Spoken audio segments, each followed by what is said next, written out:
Hai, aku Peti dan kamu lagi dengerin podcast Main Mata yang didukung oleh jaringan Potluck Podcast.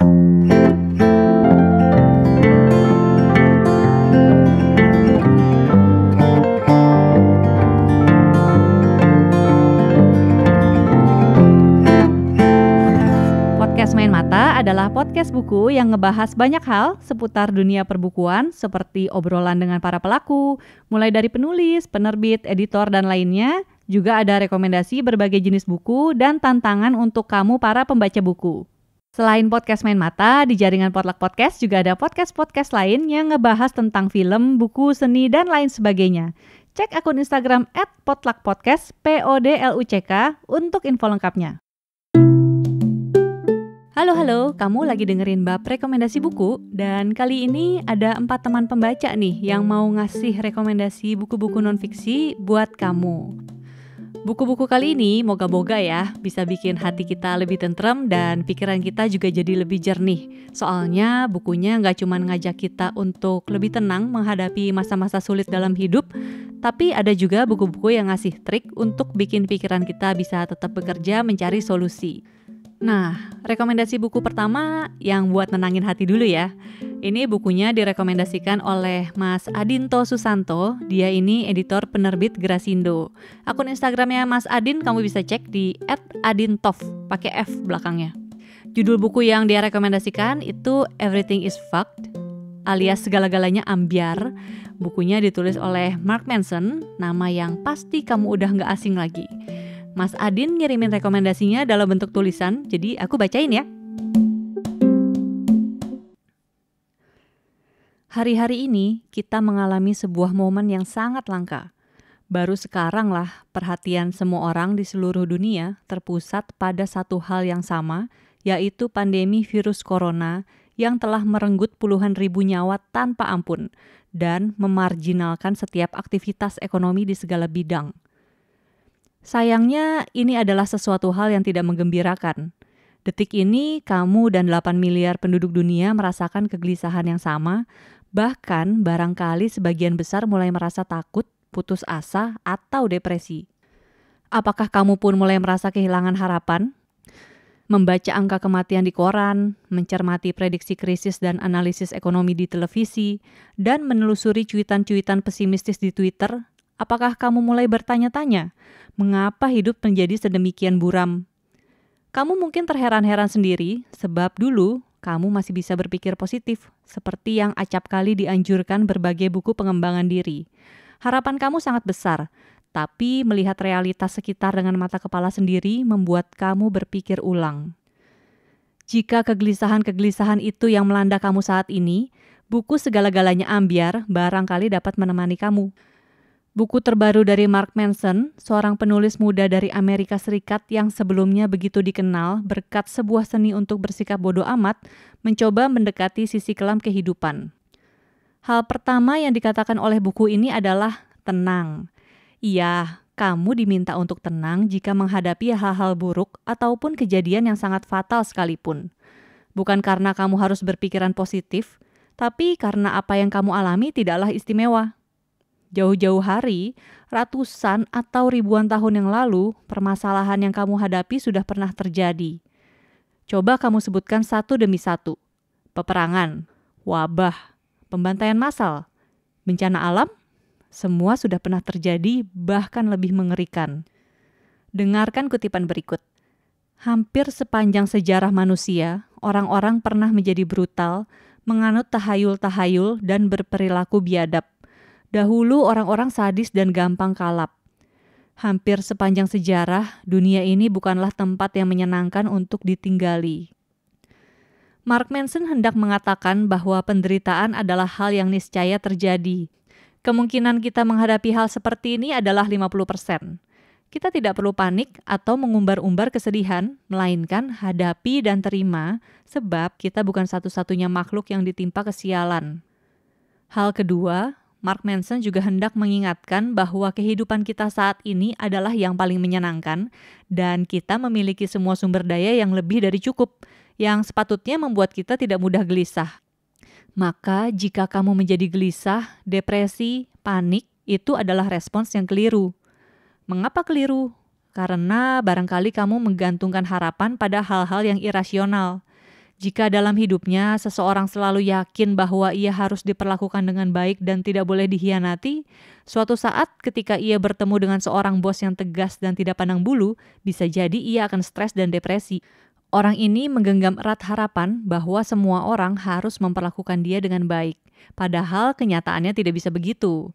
Kenyataan tidak mengikuti keinginan atau harapan kita.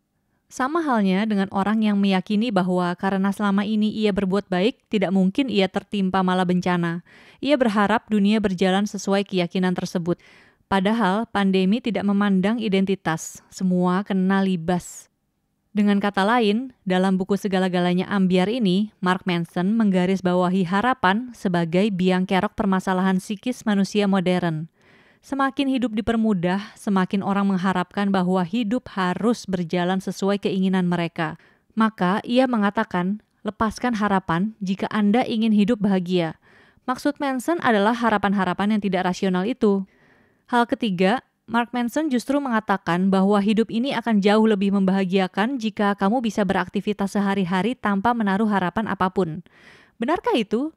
Iya, kamu tidak salah dengar. Bahkan, Manson memberi contoh nyata, yaitu kehidupan seorang filsuf besar bernama Immanuel Kant. Dengarkan kutipan berikut. Kant bersikap bodoh amat, dan menurut saya, sikap bodoh amatnya sungguh ada dalam kualitas yang paling murni dan paling mendalam. Ia adalah satu-satunya pemikir yang membuat saya terkesan, yang menghindari harapan beserta tumpuannya, yaitu nilai-nilai manusiawi yang cacat. Bagaimana mungkin seseorang bisa hidup tanpa berharap? Bisa. Orang yang mencintai pasangannya dengan harapan dirinya balas dicintai tidak akan pernah bahagia. Sebab ia melakukan suatu usaha dengan pamrih dan sewaktu-waktu akan kecewa. Jadi kalau kamu ingin bahagia, cintailah pasanganmu tanpa berharap apapun. Cintai dia karena kamu memang percaya bahwa mencintainya adalah sebuah tindakan yang baik, titik, tanpa harapan apapun. Memang, Manson tidak serta-merta mengatakan bahwa harapan itu harus dihapus. Tidak, kamu boleh bahkan harus memiliki harapan. Hanya saja harapkanlah sesuatu yang memang sudah jelas akan terjadi. Misalnya, jika kamu memutuskan akan menikah, jangan berharap kamu dan pasanganmu akan bahagia sampai akhir hayat. Sebab itu tidak mungkin. Alih-alih, berharaplah kamu dan pasanganmu bisa menghadapi suka dan duka, kebosanan dan krisis yang jelas pasti akan menimpa. Atau jika kamu membeli ponsel terbaru, jangan berharap ponsel itu membuat kamu tampak lebih berwibawa, sebab itu mustahil.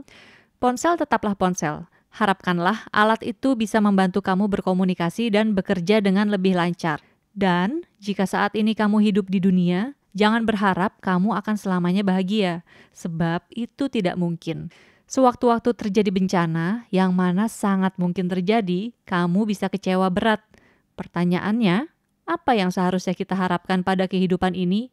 Nah, untuk itu, Manson sudah mengulasnya dengan sangat gamblang dan jenaka. Terus terang, kekuatan buku ini ada pada gaya Mark Manson. Berbeda dengan penulis-penulis sains lainnya seperti Yuval Noah Harari atau Steven Pinker atau Hans Rosling, Manson mampu mengulas 3 kombinasi tema besar, yaitu filsafat, sejarah, dan psikologi klinis, dengan gaya yang ringan dan dibungkus dengan cerita yang menarik. Dengan begitu, segalanya menjadi tampak ringan dan sangat mudah dicerna. Tidak terasa, sebuah sejarah pemikiran modern berabad-abad sedang diterangkan oleh Manson. Jika dalam buku terdahulu ia mengenalkan frasa yang populer bodoh amat sebagai terjemahan dari not give a fuck, kali ini Manson memakai frasa yang tidak kalah menariknya, ambyar sebagai terjemahan fucked. Tidak berlebihan memang, sebab kata ambyar mewakili kondisi faktual maupun psikis ketika kita bersentuhan dengan kekecewaan yang mendalam, bahkan kehancuran. Tapi poinnya bukan sekedar pada kehancuran atau keambiaran, melainkan pada perspektif dewasa kita dalam menerima segalanya dengan lapang dada. Lanjut ke buku kedua, yang ini direkomendasikan oleh seorang pembaca bernama Almira. Aku kenalnya lewat Instagram sebenarnya, jadi kamu bisa langsung cek akun Instagramnya di @almira.wr. Buku yang direkomendasikan oleh Almira judulnya What I Talk About When I Talk About Running. Ini ditulis oleh Haruki Murakami. Ini salah satu buku non-fiksinya Murakami, dan jujur sebelum aku dengerin rekamannya Almira, aku tuh gak minat baca buku ini soalnya aku gak suka lari. Tapi ternyata ada filosofi-filosofi menarik yang ditulis Murakami dan aku jadi pengen baca deh sekarang. Dengerin yuk! Halo semuanya, perkenalkan nama aku Almira. Aku adalah mahasiswi sastra Inggris di salah satu universitas di Surabaya. Akun Instagram aku @almira_wr. Di situ aku sering bahas dan review buku-buku yang udah aku baca. Oke, jadi di sini aku mau membahas dan memberi satu buku rekomendasi yang aku suka dan kebetulan habis aku baca ulang juga, yaitu What I Talk About When I Talk About Running karya Haruki Murakami, salah satu penulis terkenal dari Jepang dan salah satu penulis kesukaanku juga. Buku ini adalah buku non-fiksi, buku memoir kumpulan pemikiran Murakami tentang olahraga kesukaannya yaitu lari. Ada pengalaman-pengalaman Murakami tentang berlari, dari awalnya gimana sampai beberapa maraton atau perlombaan yang pernah ia ikuti. Tapi daya tarik dari buku ini adalah Murakami gak hanya sekedar menulis lari secara umum atau biasa aja. Namun ia menuliskan beberapa filosofi di balik lari itu dan menghubungkannya dengan kehidupan dia. Seperti di awal buku, Murakami menceritakan ada suatu mantra dari seorang pelari yang ia selalu ingat, yaitu pain is inevitable, suffering is optional. Rasa sakit itu pasti, namun merasakan sakit itu adalah sebuah pilihan. Katakanlah kamu lagi berlari di sebuah maraton, tiba-tiba di tengah jalan kamu pengen give up karena mikir udah gak kuat lagi, udah sakit gitu ya. Nah, rasa sakit itu udah kenyataannya, kamu gak bisa menghindari hal itu. Tapi merasakan sakit itu atau menderita itu adalah pilihan kamu. Kalau kamu pengen lanjut lari sampai garis finish, ya kamu harus kuat-kuatin dengan tidak merasakan sakit itu. Hal itu juga bisa diterapkan di kehidupan. Gimana pasti ada aja masalah ya atau luka di dalam hidup. Tapi kalau kamu pengen tetap melaju ke depan, ya kamu harus bisa mengontrol diri kamu untuk tidak merasakan masalah itu atau merasakan luka itu sampai kamu memperoleh garis finishmu sendiri atau apa yang kamu mau. Selanjutnya Murakami bilang di buku itu kalau lari mengubah hidupnya menjadi lebih baik. Contohnya kayak dia yang awalnya merokok, gara-gara punya motivasi pengen lari dengan jarak yang lebih panjang dan lebih jauh, dia sampai memutuskan untuk berhenti merokok. Lalu pola makannya berubah juga menjadi lebih baik sampai gaya hidupnya menjadi lebih sehat. Jadi lari mengubah hidup seorang Haruki Murakami menjadi lebih sehat lah intinya. Di buku ini juga dijelasin sih gimana awalnya dia menjadi novelis profesional. Dan ini yang bikin aku takjub, karena aku bacanya, dia bisa menghubungkan olahraga lari sama menulis. Emang lari sama nulis ada bersamaannya. Menurut aku kedua kegiatan itu beda banget, tapi enggak bagi Murakami. Dia menjelaskan gimana lari juga mengubah hidupnya dalam bidang penulisan buku. Ada hubungan antara lari dan menulis. Murakami menyebutkan untuk menjadi penulis profesional atau novelis profesional butuh pertama fokus yang tinggi karena perlu mikir segala macam plot atau karakter dan lain-lain. Lalu yang kedua juga daya tahan tubuh yang tinggi karena pasti perlu konsentrasi tinggi di depan layar komputer, laptop untuk menulis dalam jangka waktu yang lama atau panjang. Murakami nyebutin kalau gampang capek, gak bisa konsentrasi, penulis gak bakal bisa membuahkan sebuah hasil, yaitu sebuah buku atau karya mungkin. Nah, kedua hal itu bisa didapat dari latihan. Dan Murakami menyebutkan pemikiran dua hal itu ia peroleh dari olahraga lari. Jadi fokus dan daya tahan itu penting banget buat pelari. Dan juga konsistensi dalam latihan. Mana ada pelari di sebuah maraton bisa sampai garis finish tanpa kedua hal itu serta konsistensi dalam latihan. Aku kira sih nggak ada yang bisa sampai garis finish. Jujur aja aku jarang banget baca non-fiksi dan jarang suka sama buku macam gini. But surprisingly, I really enjoyed reading it. Awalnya nih aku pikir cuman tentang lari biasa aja kayak pengalaman-pengalaman Haruki Murakami tentang lari. Tapi wow, nggak sekedar itu aja sih. It's more than that. Banyak pembelajaran tentang kehidupan dari olahraga lari ini yang ditulis dengan asyik oleh Haruki Murakami. Aku memperoleh banyak pembelajaran baru dari buku ini. So, aku merekomendasikan buku ini kepada semua orang. Yes, semua orang. Kamu nggak harus suka Haruki Murakami dan tidak harus suka olahraga lari untuk bisa menikmati buku ini. This book is for everyone. Udah tersedia dalam versi bahasa Inggris atau versi bahasa Indonesia, jadi kamu bisa milih versi mana yang bikin kamu nyaman untuk dibaca. So, trust me, banyak pembelajaran kehidupan yang bisa kamu petik dari buku ini. Well, I think that's all from me. Thank you so much. Selanjutnya ke buku ketiga, yang ini direkomendasiin oleh Yunita Dewiana. Dia ini juga punya podcast, namanya Abjad Tersirat. Jadi Yunita ini tinggal di Jerman dan episode-episode podcast Abjad Tersirat ini ada yang ngomongin tentang pengalaman dia selama merantau, terus juga ada pandangan-pandangan personal dia tentang berbagai hal. Ada juga cerita-cerita pendek yang dia tulis sendiri. Akunnya kamu bisa cek kalau Yunita akun pribadinya di @cingcing16 atau bisa cek juga langsung podcast Abjad Tersirat di Spotify dan Instagramnya juga ada di @abjadtersirat.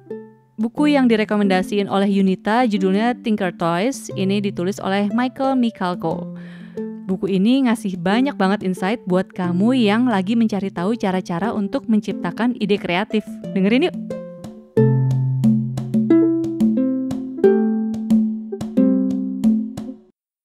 Halo pendengar podcast Main Mata, nama gue Yunita dan gue adalah host dari podcast Abjad Tersirat. Nah, podcast ini berawal dari cerpen bersambung yang gue share di akun Instagram gue @abjadtersirat. Untuk kalian yang belum tahu, apa sih isi pembahasan dari tulisan juga podcast Abjad Tersirat? Nah, gue mau jelasin sedikit nih ke kalian dan semua ini nanti ada hubungannya sama rekomendasi buku yang akan gue share di episode ini. Jadi pembahasan yang gue share di Abjad Tersirat selalu based on personal experience gue yang 10 tahun belakangan ini merantau ke 3 negara, yaitu Australia, Spanyol, dan Jerman. Pembahasannya itu bervariasi sih, dari mulai ngebahas tentang tema kehidupan yang sering dianggap banyak orang tabu atau kontroversial, sampai ke pembahasan cerita yang lumayan absurd. Misalnya keseruan gue ngekos selama jadi pelajar di Australia. Nah, logikanya kan kalau konten yang kita bikin itu based on personal experience, it should be easy untuk kita cari ide dan meracik naratifnya. Tapi ada kalanya di mana gue tuh ngerasa stuck. Gue gak tahu juga nih, kalian para content creators ngalamin isu yang sama gak sama gue. Tapi kalau gue sih, gue itu stuck untuk gimana cara bisa menyampaikan konten dengan cara yang interaktif, menarik, gak biasa tapi juga tetap otentik. Jadi bukan yang cuma asal ikut-ikutan apa aja gitu loh yang lagi ngetrend di luar sana. Gue juga struggle untuk cari ide pembahasan menulis dan setahun belakangan ini gue mulai notice kalau gue nih cuma sekedar mengulang-ulang konten yang dulu. Untungnya, Desember tahun lalu gue ketemu buku yang berjudul Tinker Toys, A Handbook of Creative Thinking Techniques. Penulisnya bernama Michael Michalko dan dia adalah salah satu creativity experts yang sangat diakui karyanya secara global. Nah, di buku Tinker Toys ini berisi berbagai macam creative thinking techniques untuk kita bisa approach problems dengan cara yang nggak biasa. Yang fun dan yang nggak bikin bosan dari buku ini adalah Tinker Toys menyediakan ratusan hints, tricks, tips, tales, dan juga puzzles yang bisa membuka cara berpikir kita untuk mencari solusi yang inovatif. Dan tentunya juga yang berguna ya, baik untuk isu yang kita hadapi saat berbisnis atau yang ada di kehidupan personal sehari-hari. Nah, buku Thinker Toys ini membagi creative thinking techniques menjadi 2 bagian. Yang pertama itu linear thinker choice, dan yang kedua adalah intuitive thinker choice. Di part linear, itu punya total 21 creative thinking techniques yang terbagi menjadi 3 grup, yaitu grup A, B, dan C. Nah, kalau di intuitive thinker choice, itu ada 12 creative thinking techniques. Nah, kenapa sih gue merekomendasikan buku ini untuk kalian baca? Jadi, ada 3 alasan sebenarnya yang mau gue share ke kalian. Yang pertama adalah, buku ini tuh nggak ngebosenin sama sekali karena banyak exercises yang bisa kita kerjain juga di rumah. Jadi bukunya itu nggak cuma yang ngejelasin ini itu dalam bentuk esai gitu. Tapi di setiap penjelasan creative thinking techniques-nya itu selalu ada introduction, case study, lalu exercise yang bisa kita aplikasikan di kehidupan kita sehari-hari. Jadi yang paling keren di buku ini tuh kalian bisa menemukan berbagai macam contoh optical illusions atau wordplay examples yang sebenarnya simple banget. Cuma saat kita analisa lebih lagi dari buku ini, kita tuh jadi amazed sendiri gitu bahwa otak kita tuh ternyata punya kapasitas untuk berpikir out of the box. Cuma ya memang perlu lebih sering-sering dilatih aja. Lalu alasan kedua, kenapa gue merekomendasikan buku ini adalah buku ini memang berbahasa Inggris, tapi penyampaiannya itu sangat simple dan mudah dimengerti. Juga case study yang dipakai itu sangat relatable dan pasti bakalan nyantol ya di otak kita. Misalnya nih ya, yang paling gue ingat adalah case study tentang cerita di balik terciptanya hotdog dan juga ice cream cone. Cuma gue nggak akan ceritain di sini, biar kalian baca aja langsung bukunya. Lalu alasan terakhir kenapa gue merekomendasikan buku ini adalah gue tuh amazed banget sama banyaknya creative thinking techniques yang tersedia di buku ini. Karena sebelum gue baca buku Thinker Toys, gue tuh cuma familiar sama satu teknik creative thinking yang bernama mind mapping. Jadi gue tuh kalau lagi stuck untuk memasak ide lah ya dalam menulis dan podcasting, ya cuma satu cara itu aja yang gue pakai gitu. Tapi saat gue baca buku ini ternyata ada banyak banget cara untuk mengakses teknik berpikir secara kreatif. Dan teknik yang dibagikan di buku ini juga sangat bervariasi. Jadi kan kita bisa coba-coba sendiri gitu. Juga kita bisa eksperimen dan setelahnya kita bisa pilih beberapa teknik yang bisa kita aplikasikan ke kehidupan juga ke pekerjaan kita sehari-hari. Baik itu misalnya kita kerja kantoran, punya startup atau freelancer. Pokoknya buku ini benar-benar applicable banget deh untuk berbagai macam profesi. Nah, dalam masa-masa meriahnya COVID-19 ini, pasti kan kita mengalami perubahan juga mendapat dampak secara besar, apalagi bagi kita yang bekerja. Jadi hopefully, dari rekomendasi buku Thinker Toys ini, kalian bisa dibantu memutar otak untuk pekerjaan kalian, atau setidaknya untuk mendapatkan solusi yang inovatif. Nah, itu dia tadi rekomendasi dari gue untuk buku Thinker Toys, A Handbook of Creative Thinking Techniques yang ditulis oleh Michael Michalko. Kalau misalnya kalian punya pertanyaan atau mau ngobrol-ngobrol lebih mengenai buku ini, langsung aja kontak gue via email di abjadtersirat@gmail.com atau langsung direct message ke Instagram di @abjadtersirat, ABJAD tersirat. Terakhir nih, ada buku yang direkomendasiin oleh Ninjani. Dia ini seorang kurator seni dan juga bagian dari Postpress. Kamu bisa cek langsung ke akunnya Nin di @nindysm, NINDYSM. Buku yang Nin rekomendasiin judulnya Atomic Habits. Ini ditulis oleh James Clear. Dan buku ini cocok banget buat kamu mungkin yang suka merasa kok nggak sukses-sukses ya mencapai mimpi. Nah, baca buku ini dan coba deh ikutin metode-metode kecil dari James Clear ini. Mudah-mudahan cocok. Dengerin yuk! Halo teman-teman, gue dengan Nindi. Dan kali ini gue pengen berbagi rekomendasi buku berjudul Atomic Habits, An Easy and Proven Way to Build Good Habits and Break Bad Ones. Karangan dari James Clear, terbitan 2018. Gue dapat buku Atomic Habits ini di acara tukar tambahnya Potluck Podcast Desember 2019 yang lalu. Jujur, sebetulnya gue bukan pembaca buku-buku self-help, dan bukannya gue sok nggak butuh help, justru gue butuh banget help.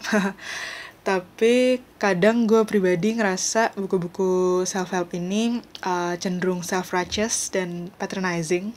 Jadinya gue jarang cocok dan gue jadinya sangat picky untuk urusan bacaan di genre ini. Nah, tapi berhubung buku ini pernah dibaca, dimiliki, dan direkomendasikan sama Venerdi Handoyo, dan gue percaya dengan taste-nya V, gue akhirnya mengambil buku ini. Di kartu catatan bukunya, V nulis, "If you're a person with so many kinds of interest and activities, I believe Atomic Habits will be a good help for you." Nah, ini gue ngerasa pas banget dengan kondisi gue di saat itu, karena sebagai orang yang sangat BM, gue memang sering kewalahan akhirnya, dan gue merasa sudah waktunya gue mengevaluasi lagi kebiasaan-kebiasaan gue dan belajar lagi cara mengolah atau mengatur kebiasaan dengan lebih baik lagi. Nah, di bagian awal Atomic Habits ini, kita belajar kalau kunci kesuksesan itu bukan di tujuan atau di goals-nya, tetapi di metode atau sistem yang kita jalani untuk mencapai tujuan itu. Nah, ini gue suka banget sama konsep ini. Jadi menurut James Clear, kalau kita gagal, itu kesalahannya bukan di tujuan kita, bukan di goals kita, tetapi di sistem kerja kita yang tidak optimal untuk mencapai tujuan itu. Jadi yang harus diperbaiki ya sistemnya, bukan goals-nya.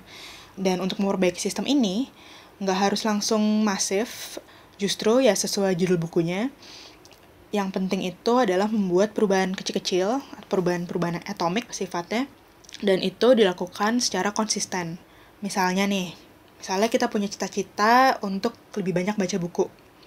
Nah, daripada bikin target yang ambisius kayak gue harus tuntas baca 1 buku 1 bulan, mungkin akan lebih mudah dijalani kalau kita membuat target yang lebih realistis. Misalnya, setiap hari gue harus baca minimal 1 halaman.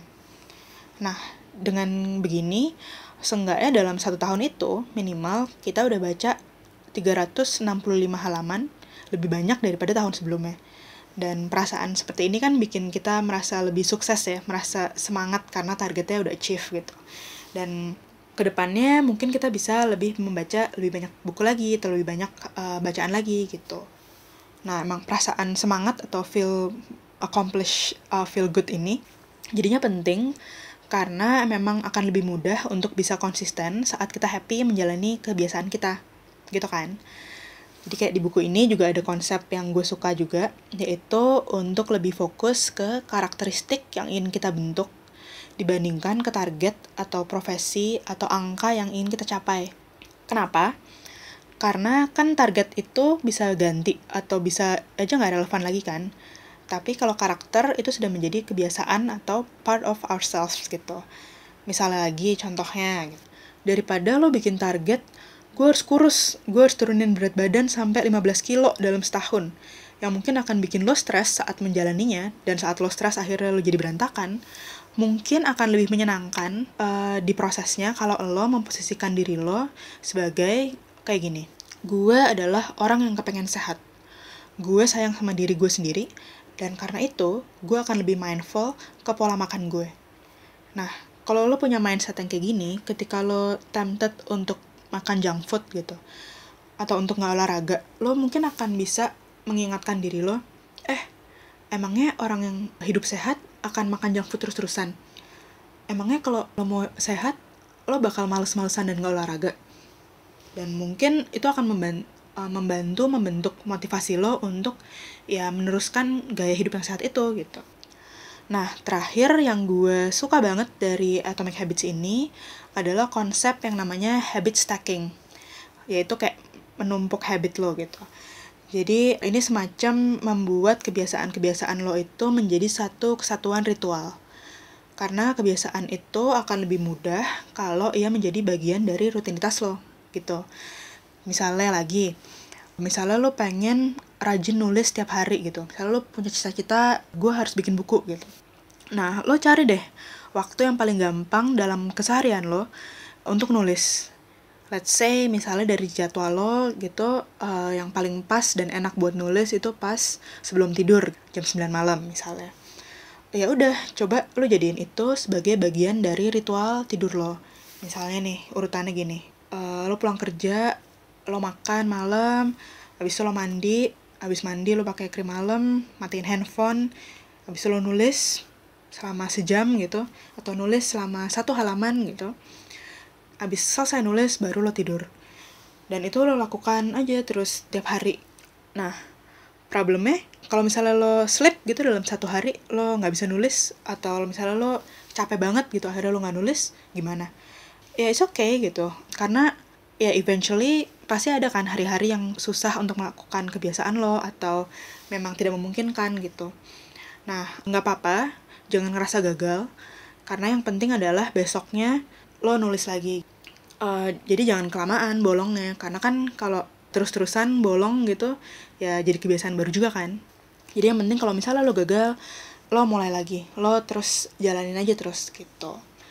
Jadi intinya si Atomic Habits ini cuma mau bilang kalau perubahan itu nggak perlu drastis, yang penting mulai aja dulu kecil-kecil, biar gampang, biar telaten, biar konsisten. Dan gue sangat merekomendasikan buku ini buat lo yang kayak gue, yang punya banyak keinginan, dan punya banyak kesibukan, dan lagi pengen ngerapi-rapihin hidup lo. Jadi selamat membaca, dan semoga lo bisa membentuk kebiasaan baru dalam hidup lo ya. Oke, segitu dulu. Sampai jumpa lagi. Itu tadi ada 4 rekomendasi buku yang dibahas kali ini. Terima kasih sudah dengerin, dan kalau kamu udah baca salah satu dari 4 buku di atas dan mau kasih komen, boleh banget bisa mention atau DM di Instagramku di @patricia.wulandari atau ke @potluckpodcast, PODLUCK. Atau mau Twitter juga bisa di @patipatigulipat. Kalau kamu mau rekomendasiin buku yang seru nih buat dibaca orang lain juga bisa. Kirimin aja rekomendasimu dalam bentuk tulisan atau audio ke halomainmata@gmail.com. Formatnya kayak gini, tulis aja atau rekam nama, profil singkat tentang kamu, akun sosmedmu, terus judul buku dan penulis, sinopsis bukunya kayak apa, dan alasan kenapa kamu rekomendasiin orang lain untuk baca buku itu.